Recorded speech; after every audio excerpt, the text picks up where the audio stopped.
Good evening, guys. Welcome to Weekend Warrior Podcast. Tonight I'm flying solo as host. My name is Rowan Heiberg, and with me tonight, joining me is the infamous Mr. Gideon Joubert from Paratus, Paratus.info and Guerrilla Media on Twitter. And we have a special lady guest tonight, a rose amongst the thorns. Marguerite, please tell me if I say this correctly. Marguerite Doig Gander. Oh, we've got a correct. So Marguerite set Twitter on fire this week. She asked a question that triggered some people. Some lefties had a cry, curled up in their safe space, and we got shouted at a little bit. But she asked a simple question: should you carry a gun? And the floor is yours.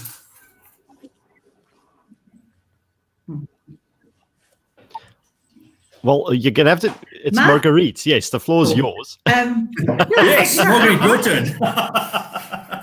Yeah. Now I can elaborate more, not like the limited numbers or letters you can type on Twitter, but really I can speak now. So what actually happened was I in my own journey as just an ordinary South African, I have been hijacked twice. I've been in a home invasion. We were for 5 hours in our home. I am married to a guy who's grown up with guns and knows how to use the gun. So I'm married to a family where my husband carries a gun. He knows how to handle a gun. And I myself have never touched or held in my life. At the age of 48, I've never touched a gun. It's almost like saying to someone at 47, get on this mountain with these skis and go down the snow mountain. No lessons, nothing. So that's how a gun feels to me. I'm actually quite afraid of them. Anti or pro carrying a gun. I was just starting to feel a mood on Twitter out of control. And I do think that it's linked to this 36% unemployment in South Africa at the moment. I started saying maybe people are feeling vulnerable, and is it time to actually take your safety into your own hands? And that's why I asked the question, and I was amazed how important this question was to so many people. I thought no one would even care. I thought it was just my little, brain of the day. And it actually is close to a lot of people's hearts. And so that's also why I agreed to come on the podcast, because I think it's something that was interesting. There were 3 types of people that answered the question. The one that really was quite fascinating was majority of young Black women said to me they want to carry a gun. It's becoming an absolute necessity for them. That I thought was really interesting. I expected a lot of the farmers and the people living in outlying areas in small holdings to say to me it's an absolute necessity. I'm pretty aware of what's happening, with farm attacks and farm murders. So I expected that. And then the other that was quite sad in a way was they feel they have to protect their families. And then I think the other sentiment that came through was we can't rely on the police to protect us. There was 1 or 2 very vocal people who had the same feelings. I don't think they meant it maliciously. They just had the same feelings that maybe I've always had about guns, which is if it's taken from you. What happens if it's used against you? What happens if the kids have the gun and they shoot themselves with the gun while playing with the gun? All the kind of old school sort of ideas that people would have about having a gun in the home. And so those were like the main 4 or 5 things that came from tweets. So I don't know whether you guys want to maybe hop in on that with your knowledge and, and how you answer that question. What happens if a gun is used on me in a home evasion, for Okay, example. so I'm happy to hop in on this, and to be honest, what I've witnessed myself with the whole lockdown business, and I don't know if it has resulted in some sort of national consciousness or national awakening to a degree that people feel they need to become more self-reliant because the authorities, frankly, just aren't there for them at all. This is not a new thing, but it's almost as if a lot of people suddenly came to this realization finally, and they're exploring options as to how to empower themselves, especially the more vulnerable, women, children, and the elderly being traditionally in South Africa the more vulnerable segments of society.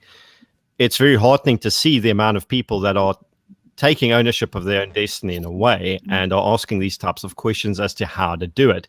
Now, there are a great many women in their 40s that have never touched a gun, that have gotten in contact with myself and the other editors and writers on my platform asking how they can get their first firearm. So you are most certainly not alone. And in fact, as a demographic, women as a gun ownership or segment of the gun owning society has exploded over the past few years, not just in South Africa, especially in the US, but here as well. And I think it's because firearms there are lots of misconceptions about them. They are not a magic talisman. They are not in their own sense going to protect you from bad people. They are just an empowering tool that allows you to project force at people who are trying to do you harm and therefore stop them. However, that being said, it is only as useful or as effective as a person who wields it. So there is a strong emphasis and onus on the wielder to seek training and proficiency, not just in guns, but also in self-defense. And it all starts with a mindset. And the mindset is, I refuse to be a victim. I refuse to be disarmed. I will fight back. And I have the tenacity to take on this. How dare this person have the audacity to come into my space and target me? I refuse to relent to this, and I will fight back and I will win. And that's really where true empowerment begins, is with the mind. The tools, the training, all that stuff follows, but the mind shift and the shift of mindset is key. And Rowan is going to also pop in a moment, but the concerns about what, if you have kids in the house and how to be a responsible gun owner, those are valid concerns as much as if you own any type of dangerous power tool, be it a chainsaw, a sewing machine, a blender in the kitchen, or a kettle that can boil water. Exactly. There are so many things, household items that we see as ordinary and commonplace, but that are actually hugely hazardous. And the reason why it doesn't freak us out to have these things in the home is because we understand them, we understand their functions, and we understand why one needs to be careful about or around them. And we take measures to educate our children or to safeguard them from harm. It's exactly the same process with a gun. It just takes a slightly different route. But so those are good questions. Those are necessary questions, and I'm glad people are asking them. That's very constructive for a change, as opposed to saying, oh, they're too dangerous to have in the house. Rather ask, how do we mitigate against bad things happening? Yeah, that's very true. I mean, just before lockdown started, I had literally, I think we started almost on the Thursday evening, if I remember correctly. Midnight I had people phoning me the Thursday. Tuesday morning. Yeah, they need a gun now. I'm like, yeah, sorry, dude, can't help you. It's not that simple. Because people are scared, and I was kind of a little bit iffy about it, and really, why are you asking me now? But then in the same breath, I understand it. People are scared. Just last week, I had about 3 or 4 people contact me to help me guide them through the process, and I said to the one, he's the English word, a dominee at a local church minister, yeah. A minute, thank you, Gideon. And he's an avid mountain biker, and sometimes rides alone. And he approached me, knowing a bit of my background, and I said to him,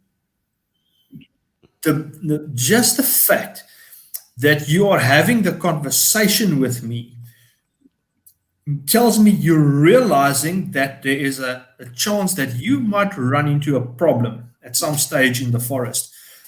that puts you ahead of the vast majority of people that just refuse to accept that anything can happen to them.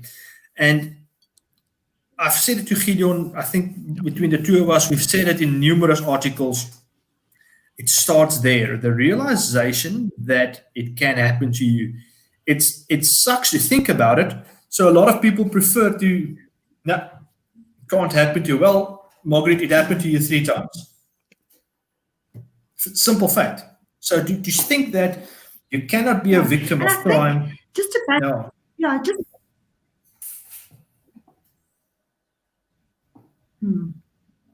Go ahead. I think just about in there, good people. If you're a good person, you wake up.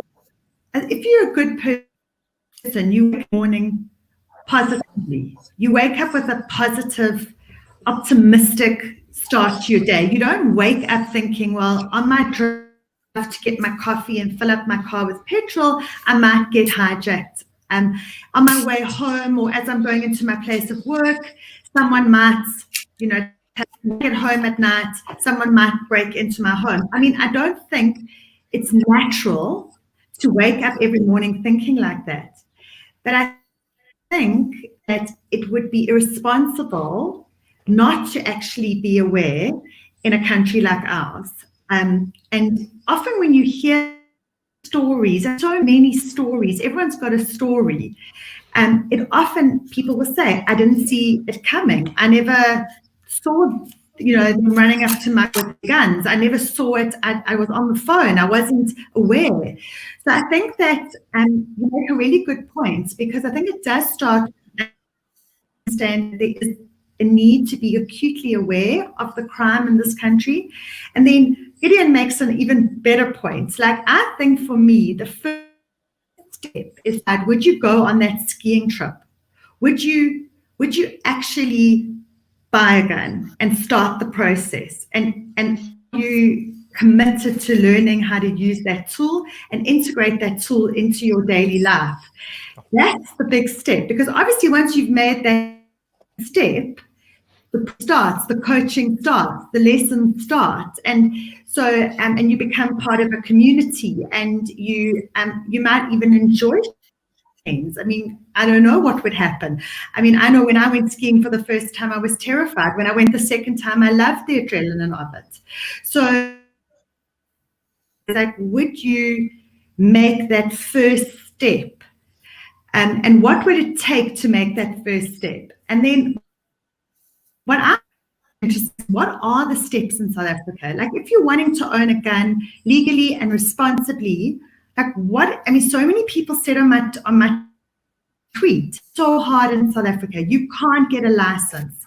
That was a lot of the kind of feedback I got from my tweet. Just as a quick thing, you just broke up there slightly. The feedback you got on the on your Twitter, Marguerite, sorry, about the license, what was it? A lot of people say to me, it is so hard in South Africa.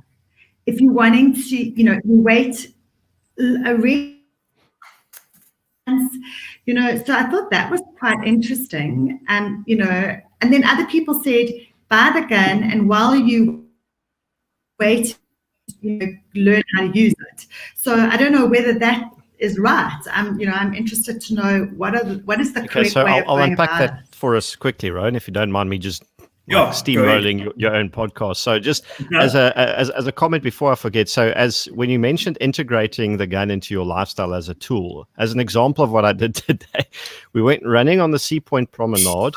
I was in a tracksuit. I had a thing called a belly band on, because you can't wear a conventional holster if you're on trainers and a tracksuit and all this sort of stuff, and it's not comfortable. So I got the belly band on, shoved the Glock in there, and off we ran. And we ran for about 3 kilometers, had ice cream, had lunch, I had a nice cappuccino, got in the car, drove back to Claremont.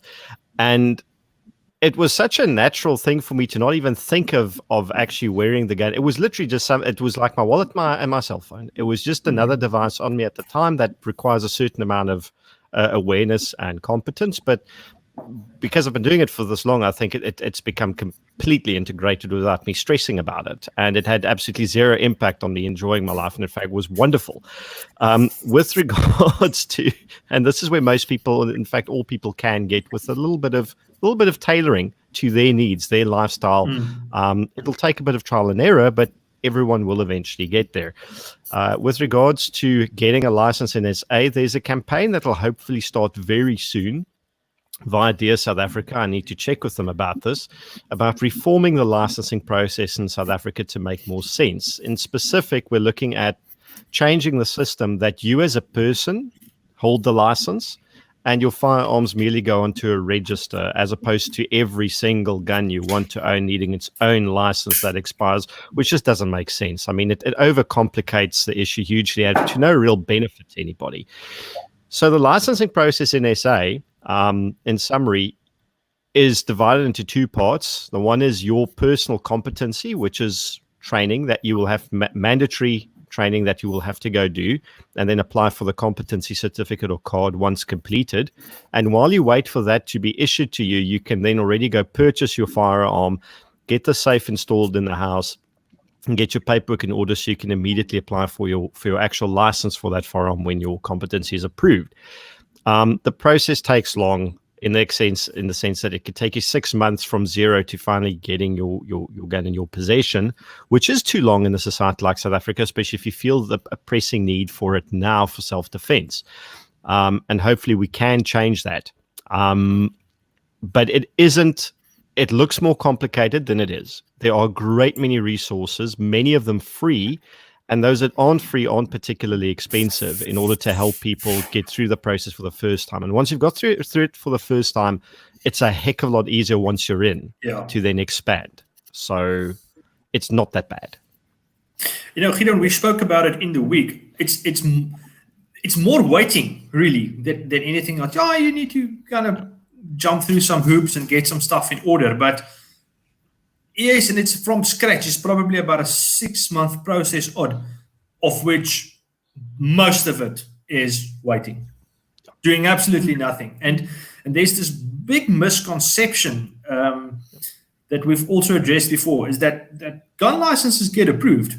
Yeah, there are some specific kind of firearms that might be a little bit iffy on the sport shooting side, where the guys have a bit more issues, but for the most part, if you have applied for a Section 13 self-defense license, the chances of it not being approved, if you're going through it the right way and you're doing your motivation and you go through a bit of effort, in all likelihood, it will be approved. The issue is not so much with the regular guys. It's with the sport shooting guys that want semi-automatic rifles, and that it becomes a little bit of a sensitive topic. But for the average guy, in all likelihood, your gun license will be approved. Yeah. And to add what Gideon said, you know, a gun On that, is. Say again, Marguerite. Hello? We lost you there. no, so see on that, do they do like background checks? And Yes. if the person So that's a way for you to think about this. People say, you're a gun, you might kill me. You have a gun, you might kill me. Like, think about this logically. If a guy is a gun owner, what do you know about him? Immediately know he's on record at the police, and you know he doesn't have a criminal record, or a criminal record for something serious, and he's been checked regularly. He's been tested. He's proven to be competent according to the standards that SAP set out. So you actually know more about a guy that's a gun owner than a guy that's not a gun owner. Just to add to that, Marguerite, when you get your competency, you will be required to supply character references. If you're in a relationship, it'll require the intimate partner, spouse, or whomever else to be okay with your being declared competent. And then there are certain other individuals that you'll have to give references for who are not immediate family members, who will then have to vet your character, so to speak. The police always reserve the right. It's Section 102 and Section 103. if at any point you become, for example, abusive, or you indulge in some sort of violent criminality, you can be declared unfit to possess at any point and actually lose your guns as well. And in fact, that happened in Milnerton this past week or the week before. Someone got, there was a protection order granted against them. I don't know if the order went through before the Section 102, but there was a serious complaint of them threatening either domestic violence or actually carrying it out. And the guns got taken away like on the spot. So it definitely, the system is very effective at what shall we call it, Rowan? Internal checks and balances. Yeah. Enforcement. Safeguard. And sounds like safeguards. It's not just like get that off the shelf. It sounds like there are quite a few little checks and balances, as you say, which I don't think a lot of people are that aware of. Just thinking about what's the rigorous process that people have to go through to get a license.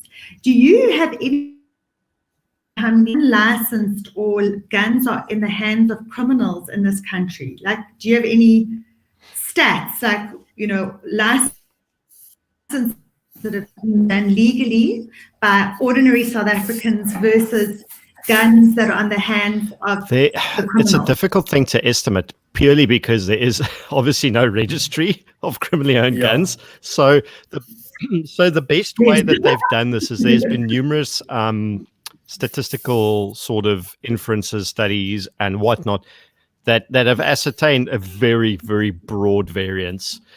So there's roughly 3 to 4.5 million guns in legal ownership in SA. There is about, I've seen stats between 3 to 12 million illicitly owned ones. I've seen a stat. I've seen one, personally seen one for 10. Yeah, I've seen one for 10 million as well. Now, the interesting thing about this is not all 10 million of those guns are actually in the hands of hardened criminals that are using them to rob you. A lot of those are little Norinco 9mm or almost obsolete little 38 special snub-nosed revolvers that are illicitly owned by poor people living in townships or rural communities that have no other system of policing in their immediate sphere. So what they would rather do is they'd resort to criminality, own this unlicensed gun that they keep in their shack or under their pillow or somewhere. And that is quite literally their last line of defense against being preyed upon by Tsotsis or whomever else is trying to cause them harm. And there are millions of these people. The problem is that they're essentially voiceless. They can't come out and admit like, hey, listen, I illicitly own a gun. They keep quiet about it. Occasionally they use them in self-defense, and then they probably discard the thing, or they hang on to it and just don't report what happened. There's a lot of that going on, and I'd be safe to say I think the vast majority of unlicensed firearms are probably with those. Otherwise, we would, if there were 10 million armed and dangerous criminals in this country, we would certainly know about it. I don't think. And to add to what Gideon just said, for those people that live in those poor communities, for the process to be a licensed firearm owner is quite honest, and it's quite expensive. I mean, very expensive. Before buying a gun, just proficiency plus your application at SAPS, you're probably talking, Gideon, help me, in the region of 1,500 to 2,000 rand. Yeah, you could probably the proficiency if you do it through a more affordable training institution, you could probably get away with a lot less, but you're going to struggle to come out under 1K. So it's already, and if you're earning minimum wage, that's a sixth of your monthly income already spent just on and it's a mission because you have to have photos taken. And it's a hell of a mission. Yeah. Sorry, Marguerite, go ahead. I think that was one of the things that a lot of people said when I tweeted my tweet was, we don't feel that we can rely on the police to protect us. And I think that's a devastating thing for a country to, it's actually a very shameful thing. For a country's citizens to feel, regardless of race, age, sex, creed. Africans like me, you know, who have a family, who get up and go to work in the day, and they just feel that it's time to get a gun because we cannot rely on the police to protect us. And then before the show started, we were chatting about it, and Ruan said to me, you know, that it's 9 minutes on average for the police to come. Now, I never actually knew that. And I mean, if you think what can go wrong in 30 seconds, 19 minutes is criminally unacceptable. And so no wonder people like me are asking this question, because, I mean, 19 minutes is just, I mean, if you're in a life and death situation and you call 911 or 101 or whatever it is, and you've got to wait 19 minutes, that is, you know, your life will be over.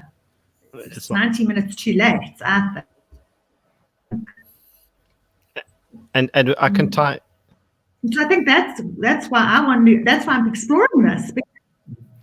We can even expand on that, in the sense of we like saying things like you are always your own first responder. Nobody's coming to save you. Prepare yourself appropriately or adequately. So there's one side to life where you have to be prepared to defend yourself if need be, or your family. But there are other sides to it that make a lot of sense as well, that ties into the same mindset. And in fact, if you've already required the correct mindset to defend yourself, it's very easy to branch off into other sort of more independent areas. The one is that is hugely overlooked is basic first aid and trauma care, that these are not difficult or expensive skills to acquire.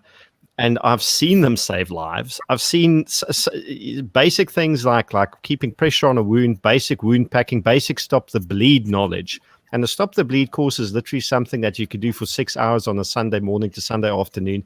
And you'd leave that course that hasn't broken the bank with incredible knowledge. And a very small, very effective stop the bleed kit, which would be a gauze to do wound packing, a tourniquet and things like that, fit in your back pocket of your jeans or in your handbag. And you could quite literally save someone's life with that and some slightly more first aid knowledge, because just as long as the police are going to take to rock up to a scene, ambulances aren't particularly much faster either. Yes, I mean, if I take from my own, you know, to add to what Gideon said, I mean, I made peace with the fact that if something goes wrong, it's me and my wife. So I've even went as far as dragging her on some of the courses with me, because in all likelihood, she'll have to patch me up. Yeah. Sucks, but there's no use in me knowing how to pack wounds and do these kinds of things if I'm the one lying on the ground. She needs to understand that. And it sucked having that conversation with her. And I'm very sure you can marry a doctor, Rowan. Yes, thank you, Gideon. But it sucked having that conversation, and to have her taking her to the range. Hey, I do not expect you to like shooting. I do not expect you to want to enjoy it or become a sport shooter like me, or go and do the more advanced courses like me and Gideon have done. But what I do expect of you is to be able to pick up my pistol from the table, from the ground, grab it from my hands, and know how it functions. Because what scares me in this whole debate, and I'm going to elaborate on it a bit later, but I do not want to look my wife in the eye and tell her, you know what, no, sorry, I didn't try. When it happened, sorry, I didn't do anything. And there's some people that made that decision and are at peace with the fact that they will cross their fingers, say a prayer, and maybe that's the plan. But I'm not like that. I know Gideon is not like that. I know most of the guys in the comment section also made that decision. And Beth definitely made that decision, and she's there. Hello, Beth. Yeah, hello, Beth. So that's a tough decision, a conversation that you have to make. You have to have with yourself. Sorry, go ahead. You know, one of the things that we'd be if we pick up is actually to pick up from what, the story you've just shared, right? And that is, one of the ladies was quite vocal on my tweet. I don't think she meant to be malicious. She's just completely anti-gun. And her arguments were the kind of arguments that I've heard as well. And her argument was, well, what if there's a gun in the house and it's taken from you? You overpowered. Then the gun becomes not your tool, but the criminal's tool. Her other arguments were, and maybe obviously you can share practical examples and evidence, some facts just to this point. And the other one was, and it was really something that I have thought about now. So I don't worry about having a gun in the house. They are teenagers. But when you've got small toddlers in the house, that was one of her arguments. She said, you hear of kids shooting themselves or shooting their friend or shooting their brother. What about that? And so those were her anti-gun arguments. And I think it's important that we be objective and we discuss that as well, because I think those are valid points. Maybe they're based too much in emotion, and maybe it doesn't happen often, but I think it's something that we should talk about. Absolutely. And I'm sad that Aziza isn't here, because she has a small 1-year-old. Well, he's no longer an infant. He's getting properly into his toddler phase now. But I mean, both her and her brother grew up in a house with guns, and both her and her partner are also gun owners with the little one. And she has a wonderfully pragmatic outlook on how to solve these problems, and she can speak from an experience that I obviously can't. So I know there are ways of mitigating risks with kids, and they're very effective ways, and ways that I'll probably have to explore myself at some point. But I'd rather leave that question to be answered by somebody who knows more what they're talking about. Coming to the actual having your gun taken off and used against you. Yes. I'm going to interrupt you for a second, because I want to add to what you just said there. I was lucky. I grew up in a house with firearms. My father was a professional soldier. The fact that there was guns in and around the house was never a secret. It is something that he never hid from me. So what I wanted to add to that point was that there's this almost misconception that I'm a gun owner and I need to hide the fact that that I own a gun from my kids. Kids are curious. At one stage, they're going to realize something is a little bit iffy, and then it becomes this mythical object that I'm not allowed to touch it, so now I will because my daddy's not here. Not that you should have it lying down on the coffee table, but you get the point. As long as it's not something that's strange anymore, there's nothing strange about it. And then I'm going to use a perfect example. I've got a very good friend who had a little girl that's now in primary school, but at one stage she was obviously younger, and we had a shooting competition for the day, and all of the guys had a braai at their house. And being just coming off the range, everybody still had firearms with them, quite visible because it was a competition. And she and a friend came home with her mom. And this little girl, being so used to it, her dad's friends, guns is part of our lifestyle. She didn't even flinch for 1 second. It was guys with guns and magazines and gun bags on the ground, and it is what it is.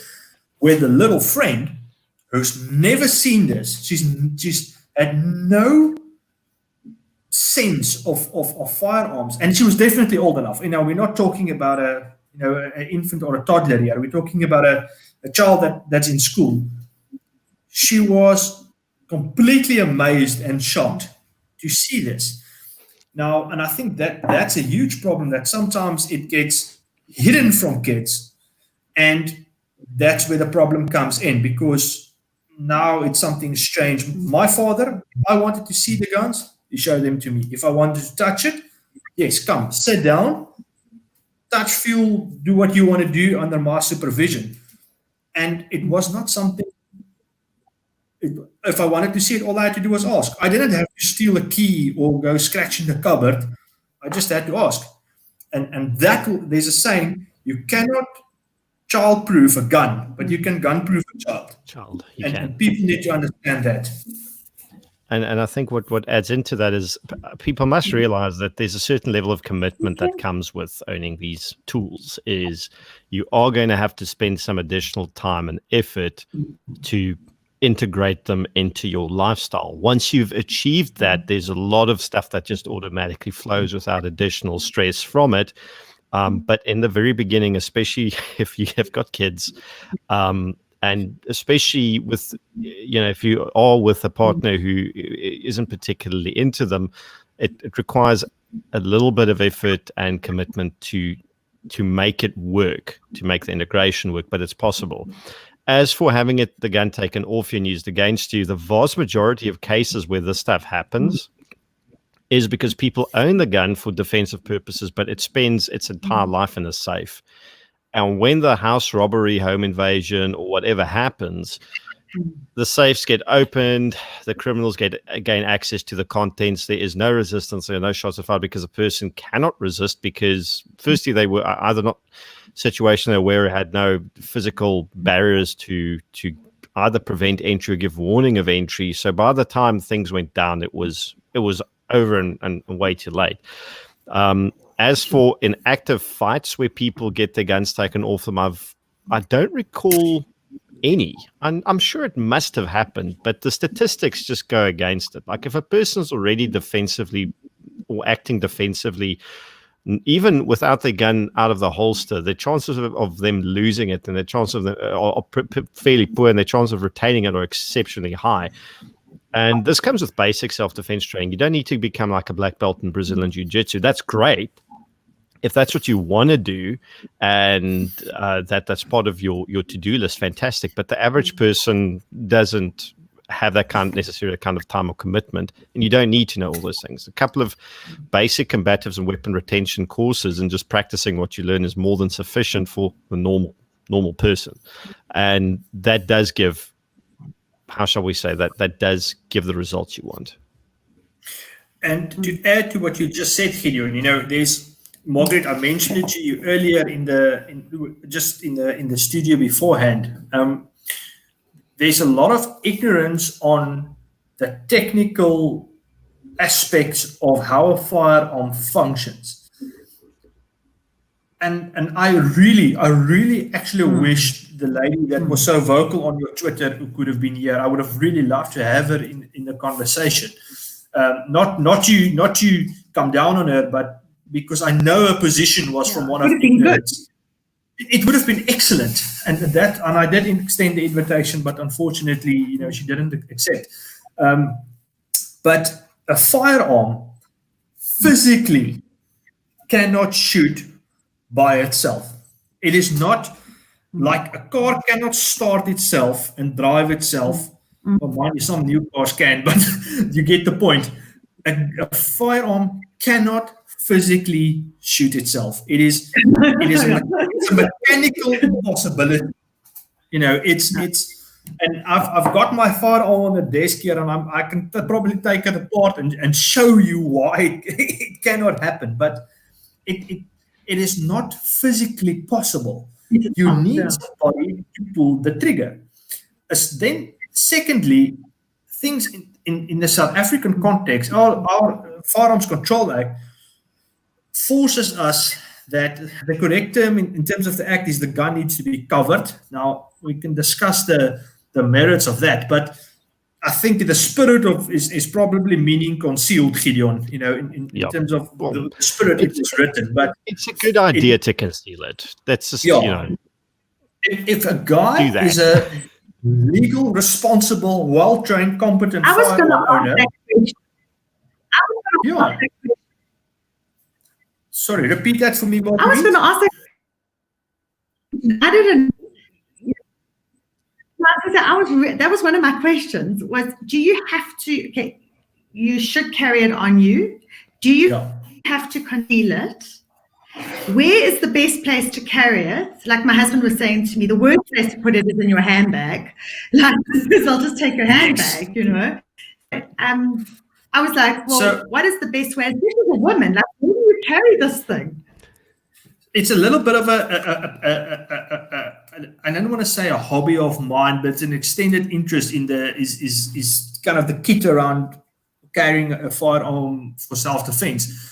So legislation in SA, it needs to be concealed. Yes, the technical term is covered in terms of the act, but it means people shouldn't be able to see it. So if a guy is doing it the right way, a man or a woman, you wouldn't even know they carry a gun. You would not see it. You would not be aware of it. It would just be something that's there, and you would be none the wiser. You get the odd idiot that will brandish this thing, trying to prove a point. Well, it's illegal. Yeah. There's no other way to describe it. It's illegal, pure and simple, and it makes you look like an idiot and a target. So that there's no point in that either. I mean, if you think about this logically, you're a robber, you walk into the store, who's the first guy that you're shooting? The guy with a gun that's visible on his hip. It makes no sense to be a tough guy and groot meneer and walk around with your gun. But there are so many effective ways to carry a gun. Sorry, we lost you there. But if you had it visible, don't you think that would be a deterrent? I'm saying if you had it visible, like if you look at the Americans, how they like pack it on their hip or whatever.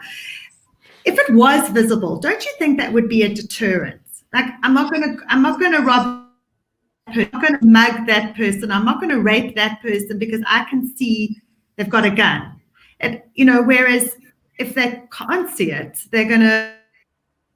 your chances of being attacked are just the same as the person who's not carrying the gun. It's a good question. It is actually a legitimately good question because there are definitely two schools of thought about this. And I mean, in the US, they call them constitutional carry states, which is the ones where unless you have a concealed carry permit, which is a whole separate thing you have to apply for, you are expected to, if you carry a gun, that must always be visible for the explicit reason that law enforcement then can always know if they see you and they see you're carrying a gun, then they know, okay, that guy doesn't have a permit and he's got a gun, so we know about him. In SA, on the one hand, if you carry a gun openly, that by itself is going to be a deterrent. And this actually reaches a very important additional point, is one of the primary things that acts as a deterrent to being targeted on violent confrontational or interpersonal crime on street level is body language. Body language is so vitally important and it's such an under-discussed part of barriers or layers of personal security is how you walk. If you have your back up straight, you have your chin held high, you are not focused on your phone or something else, you are not paranoid scanning your surroundings, but you radiate that you are firmly aware of your surroundings. And if someone then approaches you on the street, how you conduct themselves toward them, which doesn't have to be impolite, but is in a way firm, you don't allow them into your personal space without very good reason.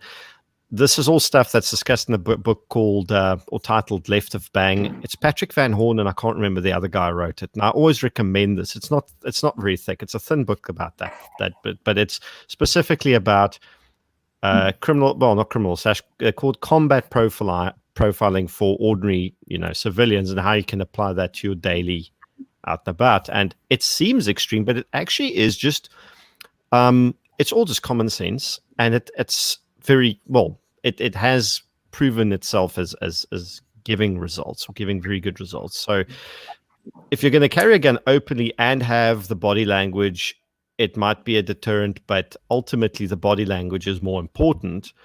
And the great thing then is, if you have the weapon concealed on you, it's a huge ace up your sleeve when things go wrong, in the sense of, you've got it, they don't know about it. And when their robbery goes horribly pear-shaped for them, there's something we like to call the psychological stop. You get two types. The physiological stop is when the person who's attacking either gets their central nervous system switched off, or you lower their blood pressure by putting holes in them to the extent that they can't function and still be a threat. Those are physiological. The psychological stop is when anything happens to the aggressor that makes them go, I don't want to do this anymore. And there's a huge range of them. One would be a woman pepper spraying them to a degree, even though it doesn't physically incapacitate them. They don't desire to carry on anymore.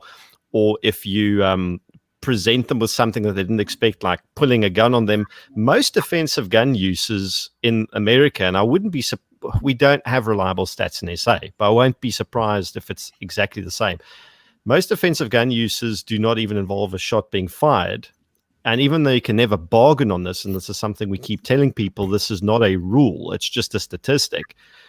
Many cases, the mere presentation of the firearm with the intent to use it is enough to make robbers go, okay, we're giving this person a skip. And they decide to rather leave the scene. And that's what I would call a atypical psychological stop. That's my 2 cents. Yeah, it's also in terms of the open carry versus concealed carry debate. The single guy carrying openly, you're just focusing all the attention on yourself. In the US, in some of these states, I mean, if you walk into to a bar there or a shop there, there's going to be 10, 12, 15, 20, 25 guys open carrying, all of them.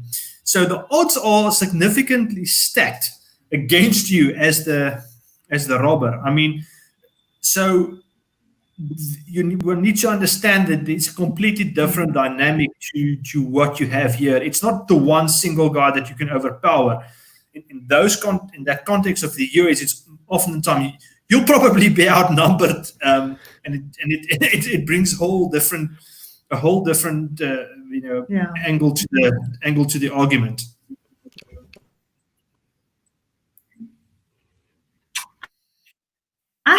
So in the training, I thought to myself, could I take a life? I mean, it sounds very dramatic, but could I take a life? I'm a non-violent, peace-loving person.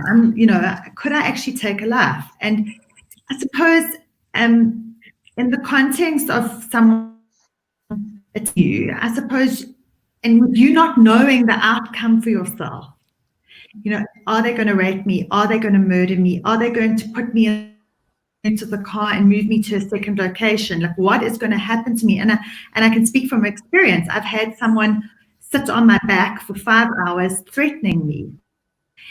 The whole time, I always say to people, the worst part of it was not knowing how it was going to end. I knew how it was started. I knew what was happening. No idea how this thing was going to end. And so in my mind, one of the big things is, okay, if you you've got to be prepared to use the gun, and are you okay with that? And I think it sounds like a very kind of thing to say, but it really is one of the questions that I've interrogated in my own heart. So with your training, if I were to get trained to use the gun, what do you train a woman like me? Do you desensitize me from that fear? The worst gun for me would be a gun I have to cock, because I'd be shaking so much from the adrenaline and the fear that I don't attack this thing. So what would be the best gun for someone like me? And what does the training involve? Is it just learning how to shoot, or is there also sort of mental training? That kind of. Can I jump in on this one, Rowan, quickly? So yeah. This is actually not a difficult one to answer, and the reason it's not difficult is because we're just going to reframe it. So the training that you do for competency is really like just the legally minimum mandated. That is purely to ensure that you're not a bigger danger to yourself than other people. So that's not it's going more to the legal aspects of it is a huge part, not actually physical training. Yeah, the competency training is not at all going to make you effective. When they wrote that, they were thinking of me. But there's great additional training that is offered in this country. And I'm a firm belief that our instructors, our defensive instructors, are not only world class, they are among probably the best in the world because of where they come from and their own level of experience and the knowledge they impart. No one is going to ever teach you or condition you to kill. So don't even worry about that. No one's going to teach you how to do that. What they are going to teach you and what they are going to condition you to do, apart from the stress, I refer to it as stress inoculation. Stress inoculation is it doesn't only apply to self-defense or the use of firearms. Stress inoculation is anything that wires you to behave in a certain controlled manner when put under severe stress for whatever reason. And it's a good skill to have, believe me. But and it's broadly applicable. The other part is what you're going to be conditioned to do is to defend yourself. That is it. Whether or not an aggressor dies during the defense is something that you cannot foresee and cannot control. It's as much up to the person attacking you as to your response. But it would be very psychotic for any person to come to you and say, Marguerite, we're going to train you this weekend. We're going to turn you into a killer. That is not only does it go against the spirit of the concept of private / self-defense, I think it pretty much goes against the spirit of the law as well. And it's just not healthy. That's not I don't think that's a healthy mindset for any normal, rational, reasonable person to waltz around with in society is, I'm ready to kill people. No. It's a case of when you are put in a position where you feel your life is under imminent threat right now.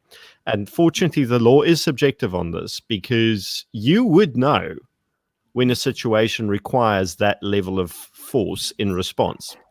And you are then trained to apply that force with efficiency and accuracy in order to stop the threat from achieving a sticky end for you.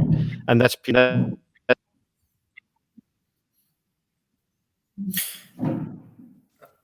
Hello?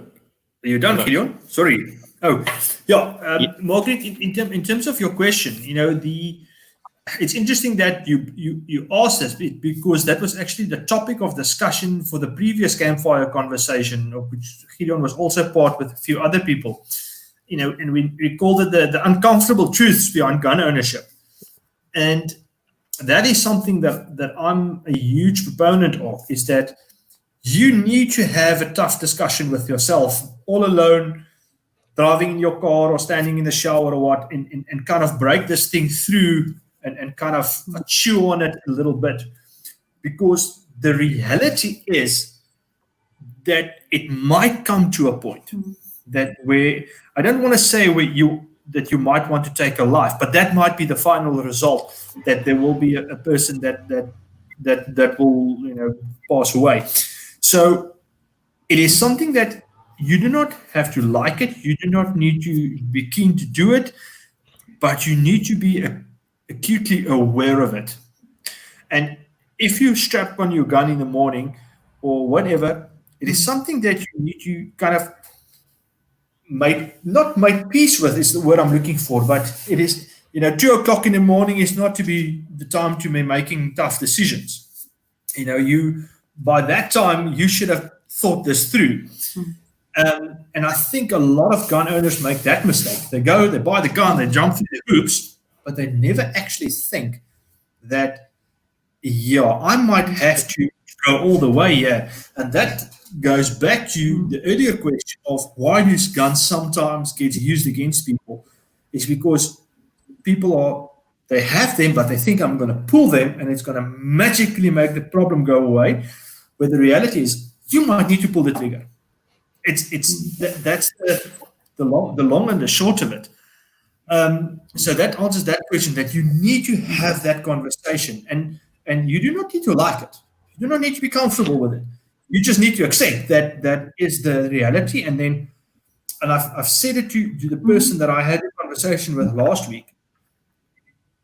You need to, a lot of times when it comes to these defensive scenarios, the decision for your response can be made beforehand. If I know I'm going to be riding my bike in the forest, and I know there's a risk that I'm going to be attacked in the forest, I might not know the exact scenario, but I can, within reason, what will my response be? I will pull my gun and I will fight if I need to. And that decision can be made beforehand. Yes, in the moment, you might be tackled off your bike and it might be a huge fight and it might be like something out of a movie and it might not be perfect, but the decision for your response can be made.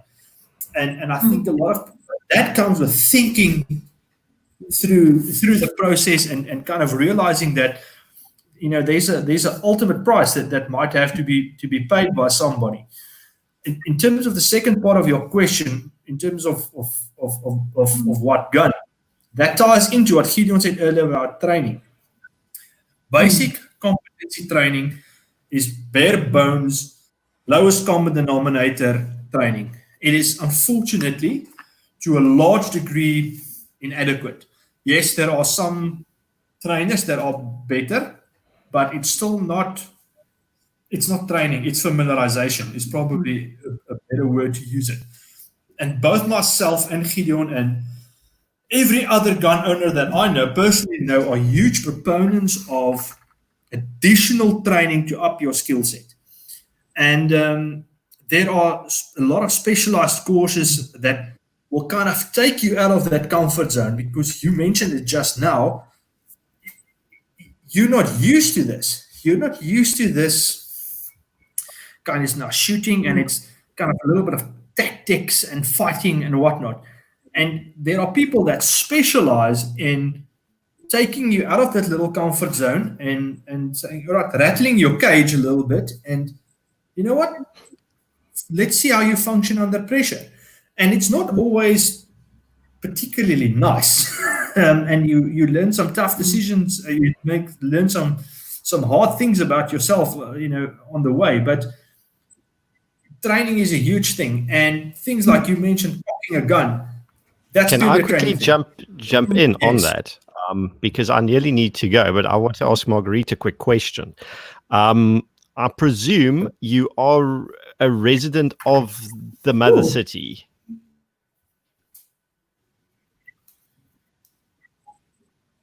Oh, you live in Johannesburg? No, I live in Johannesburg. Then unfortunately, because I was about to extend an invitation, so we can always arrange a particular familiarization / training day. And I was thinking of getting Aziza involved, because the female side to firearm ownership has different dynamics than the male side, as one would expect. It is not a one-size-fits-all solution, and there are different ways of approaching it. Like, what works for me Sorry, the microphone keeps giving hassles. And this, so it should be a bit better. I will make a plan. We will be in communication, and then I will see if I can get you in contact with somebody in Johannesburg that can facilitate this. So, before I have to bail on both of you, unfortunately, are there any last things I could answer for you? And then I'm going to unfortunately have to leave you with Rowan. My apologies. I don't blame you. I'm not denying anything.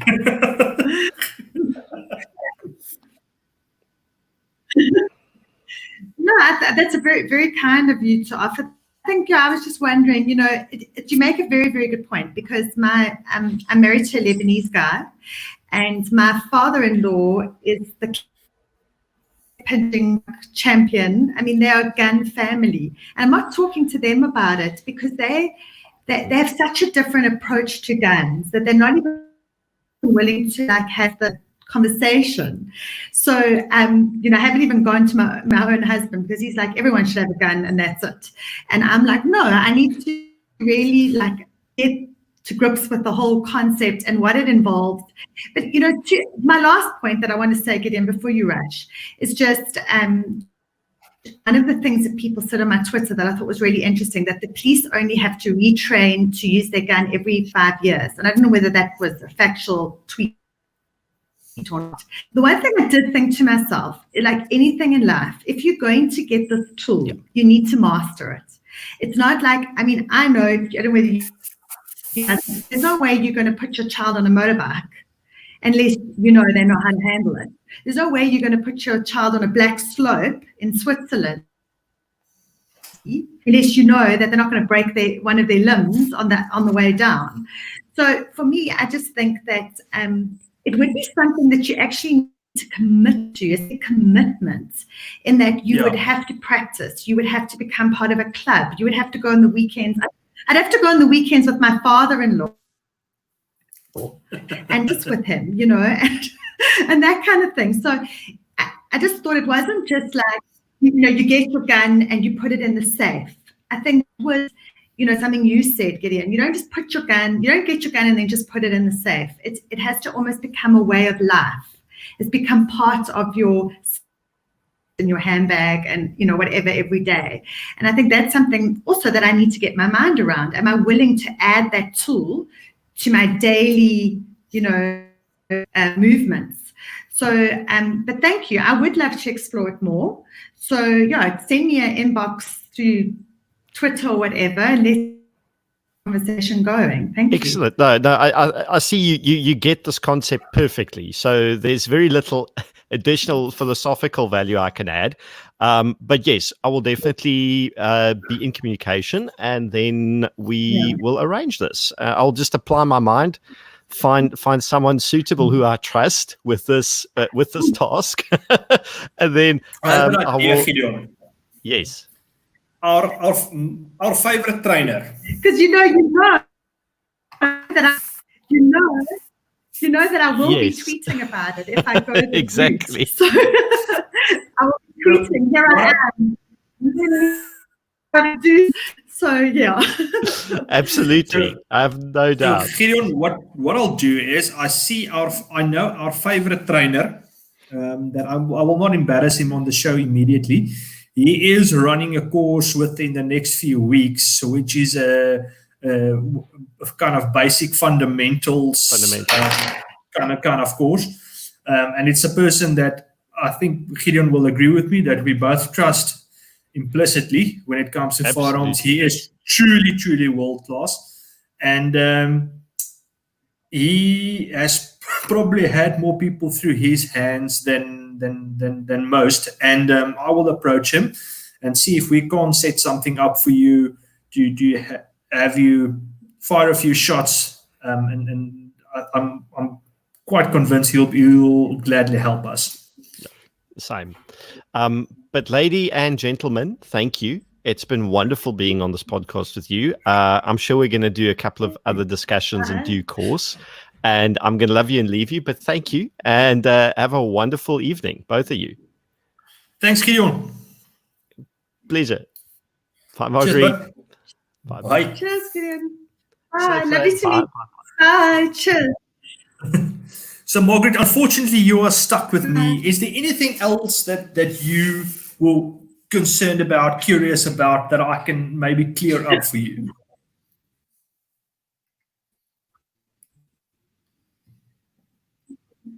No, I think, just chatting to you guys for now, nearly an hour, I think, Gideon's kind of approach is not non-emotional. And I think that's something that is that don't get too emotional about guns. It's a tool.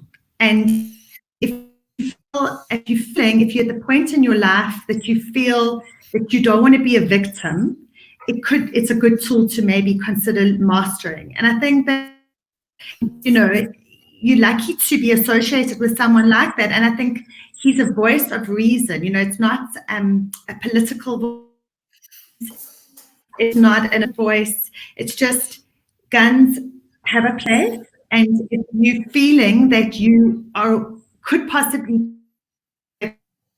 and you don't want to be a victim, and then this could be a tool and an option for you. And I just wanted to say, like in my line of work, I work with people that are facing health challenges all the time, and we do various DNA testing and that kind of thing. And often people are scared to find out what their genetics are. So if I apply that, and I always say to people, don't be scared to find out what your genetics are telling you, because once you know it, you're empowered. Suppose I could apply the same to the gun discussion. Is that once you know what you're doing, you actually could be very much empowered to take charge of your own safety. And so I suppose if I could just switch my head around that, and I think for a lot of people like me, it's just the unknown. And so if you take the mask off that know the unknown, you can't unknow what you know. Do you know what I'm trying to say? You kind of get to live in the know. And I suppose that is a really valid point in the pro-gun argument is, if you know how to use the tool, then you actually demystify all those fears. It's more about empowerment. So at the end of this whole thing, I kind of feel a little bit more, not pro-gun or not anti-gun, but more that maybe a gun is the right thing for me. So, and I think everyone has to kind of come to that decision on their own. I guess it's kind of a personal choice, isn't it? I mean, you can't force guns upon people. People have to come to that own personal decision. Personal decision, and there can be no judgments around that. I've decided this is what I want to do for myself. So I think that's my biggest takeaway from that. And you nailed it. And that's what I said on Twitter, and that's what me and you said earlier in the studio, is allow people that are subject matter experts to guide you through the process, to break that chain of ignorance that a lot of people have. And it's a pity that some people think that way. But it's extremely empowering. And I've known Gideon for years, and between the two of us, we've done the media days and all that kind of stuff. And there have been so many people that come from that base of not having fired a gun at all, then put into a place where they can experience it in a safe way, and they come back with a smile. And because all of a sudden it's not this thing that is all that scary anymore, because it really isn't. I mean, there's a lot of things that can kill you just as easily. And also, there's this misconception that guns are made for killing. Well, the sports shooters and those guys will disagree. It's not always the case. No, I know. And from a little bit of from a theoretical and kind of philosophical standpoint is, and this is something that I've posed to Adele Kirsten from Gun Free SA myself numerous times, and some of their I'm going to use the word cronies because that's what they are. But I always ask, look, let's say you get what you want. Yes, there are a lot of things in South Africa that needs changing. Yes, we need reform in the police. Yes, the Department of Corrections is a mess. Yes, the courts are overworked and all that kind of stuff. And there's a lot of things that kind of play a role, and poverty and education. And yes, it's a mess. However, all of that takes a lot of time for the big wheels of government to turn this massive ship to work, assuming that it will actually work because it's our government. A gun can help you now. If you walk out of your office door and they try to hijack you, Gun Free SA won't be there. SAPS won't be there, ADT won't be there. None of the anti-gun talking heads on Twitter and Facebook will be there. It's you in the moment. Whether you want to be there or not, you are there. You experience it yourself. And that's a question that a lot of these anti-gunners have not been able to answer me. And I say, okay, cool, but what's your solution? Because everybody's got a problem. But nobody's come up and say, you know what? If I take the guns away now, what am I going to do to fill that gap till government turns this massive ship around? And yeah, then you get told, yeah, but it's unrealistic and don't be stupid. What is their what is their argument in South Africa? Is that nobody must carry a gun, only the police? Or is their argument no guns in the whole of South Africa? Like, what? I don't really know. I'm not familiar with their argument. Both.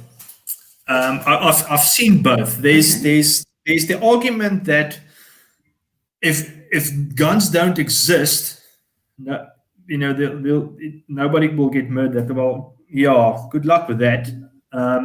Some of the largest mass killings in the world were not gun related. If a person wants to kill you, he will kill you. He doesn't need a gun to do it.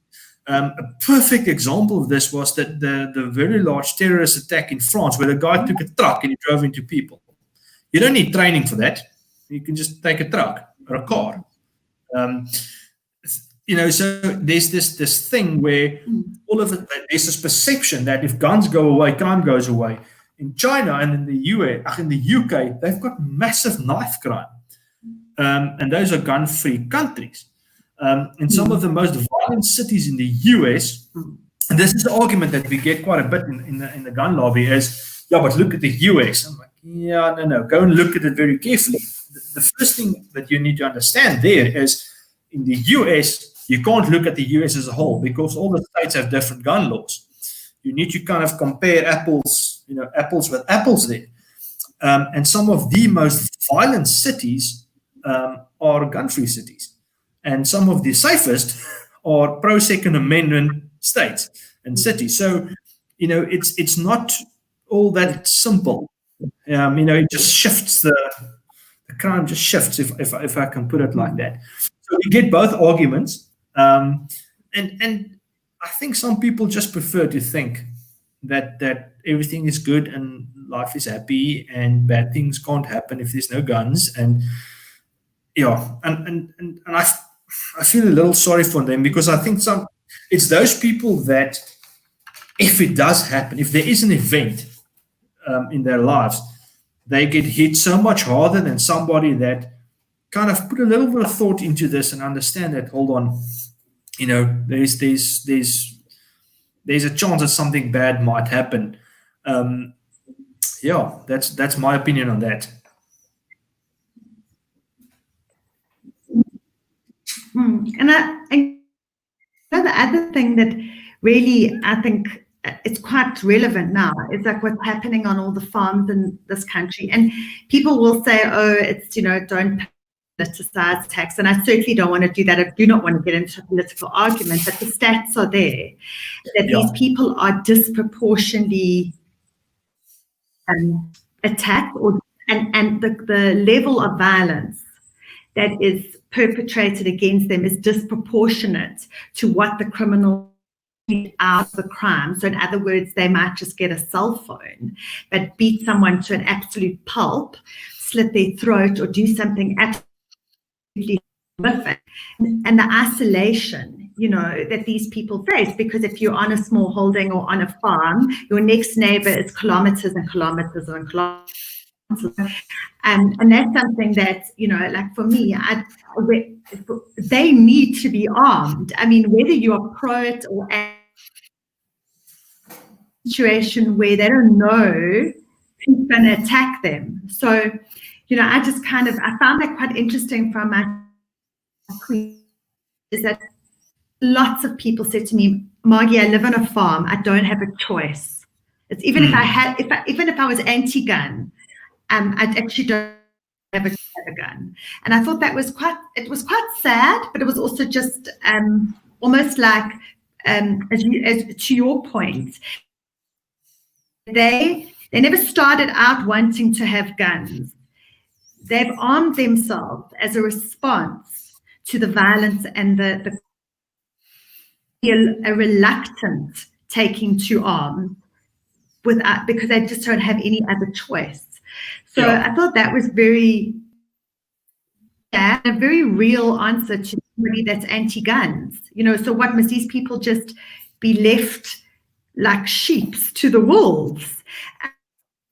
And my husband said to me, Margie, let me tell you something. You can't take a knife to a gunfight. I thought, yeah, that's a good point.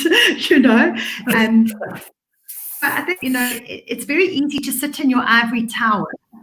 Yes. It's very easy to sit in your ivory tower where you are protected behind the big wall, lots of neighbors, and say gun free, but not really listen to people who may be facing terrible crime on, for example, and then to judge them for wanting to take, and arm themselves. I mean, I would never be so hypocritical to even judge in that position because I haven't been in that position. So I thought that was an interesting thing that came out of that tweet. You're 100% correct. And it comes back to what I said earlier. What's your solution if they can't have guns? It's fine. Okay, well, let's snap our fingers and guns goes away. But what will these people do then? And the anti-gun lobby, they love talking problems, but I've never heard them give solutions. So it's a stupid little thing, but it's exactly what you're saying. It's very easy to sit in your gated estate somewhere in suburbs somewhere and preaching from a position of safety when you're not the guy that has to go turn off the pumps at night. Then I sometimes wonder, what now we're getting into a bit of a rabbit hole, but what's the agenda behind it? And I've got a theory about it, and that's that I think for some of the anti-gun lobby, if your whole life is based on a narrative, and in some cases your income, you've been punting this idea for a number of years, you're going to get to a point where even despite overwhelming evidence to the contrary, you're invested in this and something might actually change your mind, but you can't admit it anymore because it's the impact of you admitting that, maybe there's a different opinion here and I might not be right, put you in a position where all of a sudden you might not have an income and it takes a big person to admit that.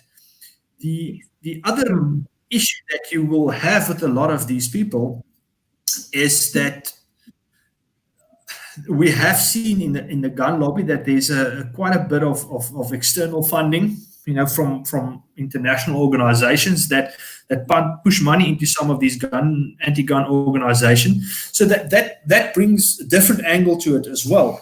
So it's very, very, it's a very simple and a very complex matter at the same time. But it comes down to me, what's your solution? Don't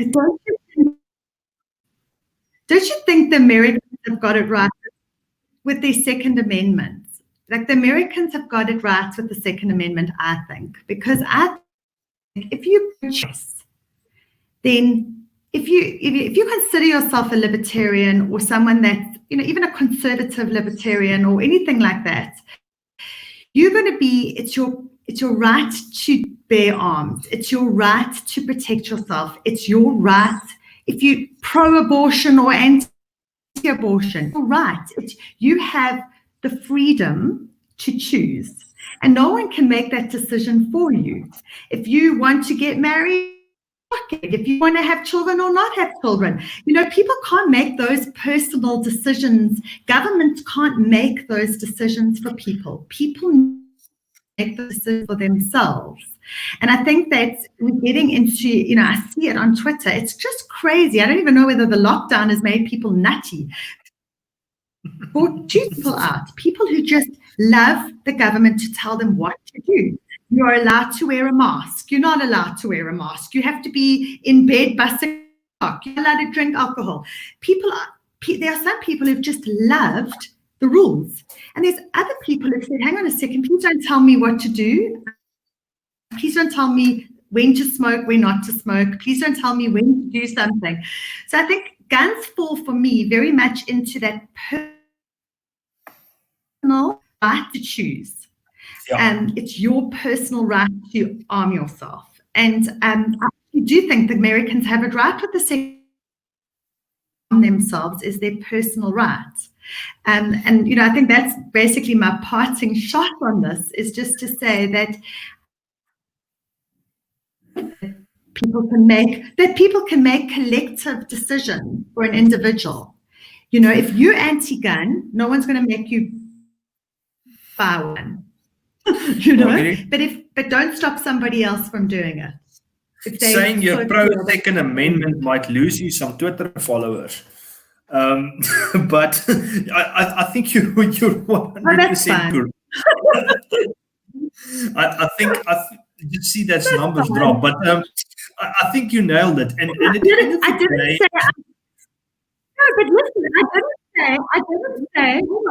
didn't say I'm pro school shoot. I didn't say I'm pro like crazy people going around killing, people in Walmart. That's not what I'm pro. But I'm pro your right to choose what's good for you and your family. No one has the right, no government has the right to interfere in your life to that level. Exactly. I think that, no normal, sane gun owner is pro any of that. And that's a, but I agree with you that the right to choose is mine. I will never force a person to have a gun. If you don't want a gun, don't have one. But you need to confront that decision that I mentioned, right? The tough decision that you have to make. Make it, and if you decide it's not for you, then it's not for you. That's fine. That's okay. If something were to happen to you, and whatever that possible consequence would be, that's on you. But allow me the courtesy to make my own decision that I would prefer to take responsibility myself. And that's the single that hits to the heart of the anti-gun conversation, of the anti-gun lobby, is that they love preaching, but they love, kind of painting gun owners in a bad light, and they want all of the say, but none of the responsibility. And that makes you a hypocrite. So yeah, to add to what you said, it's a decision that everybody has to make, and I think in that sense the Americans have it right. Not everywhere, because not all of the states are the same, but it's your right to make that decision. Unfortunately, our constitution does not see it that way. It's not a right to be a gun owner. We have tried, going that route. Some of the pro-gun organizations. It was not successful.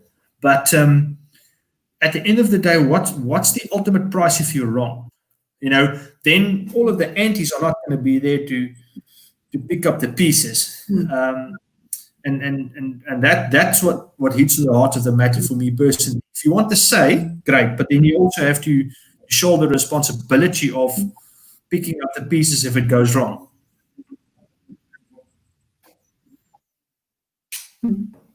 Fair enough. Anything else that you need clarified or answered?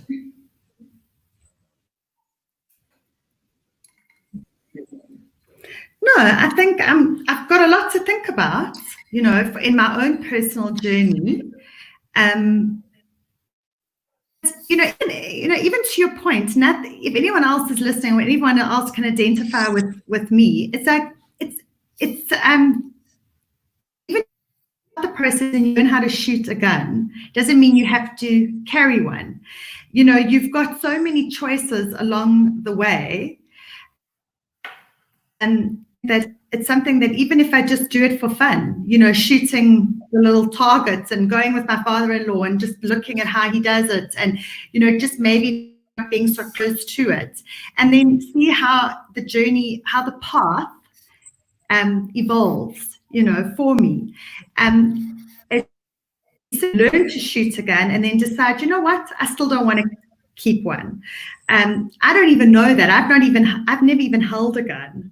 So for me, it's a brand new sort of mindset. And I think that in my own mind, you can't dismiss something unless you've tried.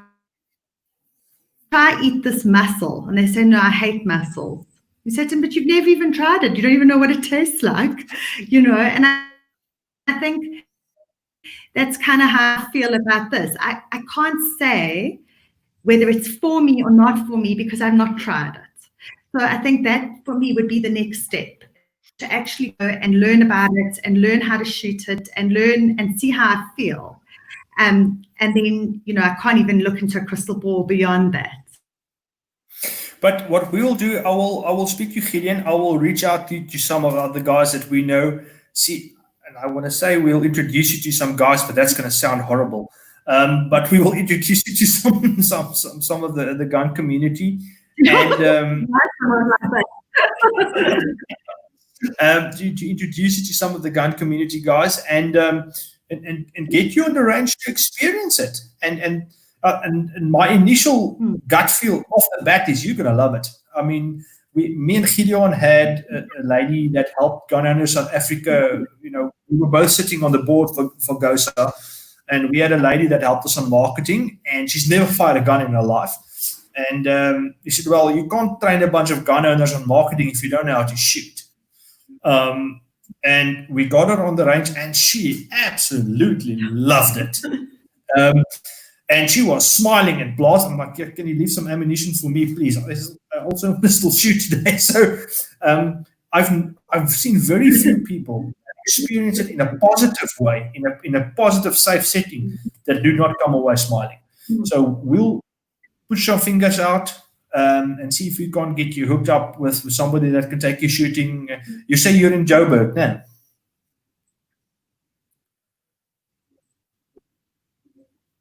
Hello? Yes. Okay, Joubert, yeah. So we'll reach out. I'll keep contact with you. I've got your email address, and I'm very sure we'll be able to set something up for you.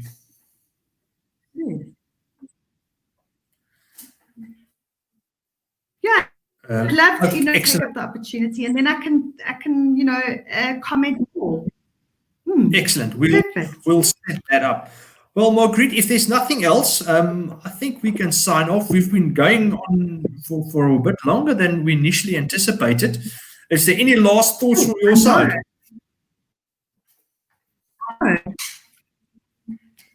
No, nothing. It's been fun. Excellent. Marguerite, from myself and Gideon, thank you very much for taking the time and rising to the challenge. Like I said earlier, it's not often that we get the opportunity to talk to somebody that's kind of sitting on the fence on the subject, and they come into the discussion with an open mind. Usually it's like we have a fight. We do like those as well, but it's nice to not have had to debate anybody.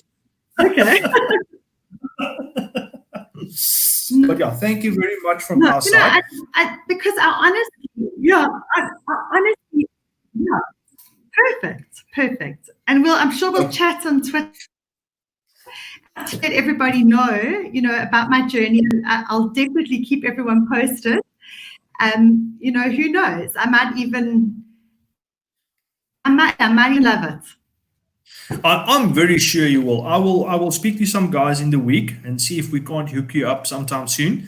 And what I'm going to ask you is to just stay in studio, and I'm going to do our say all the thank yous and to all our partners, and then I will speak to you offline in the studio.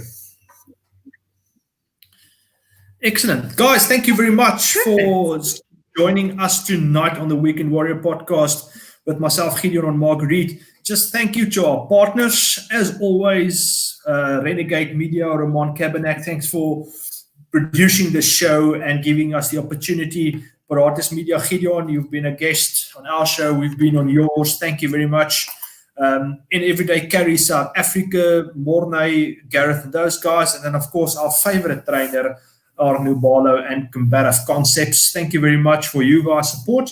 And, of course, all our listeners, thank you very much. I'm going to ask that you guys subscribe and like the page. And please share it wide. And have a glorious evening.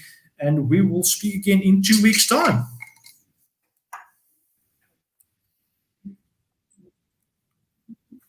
Cool. Thank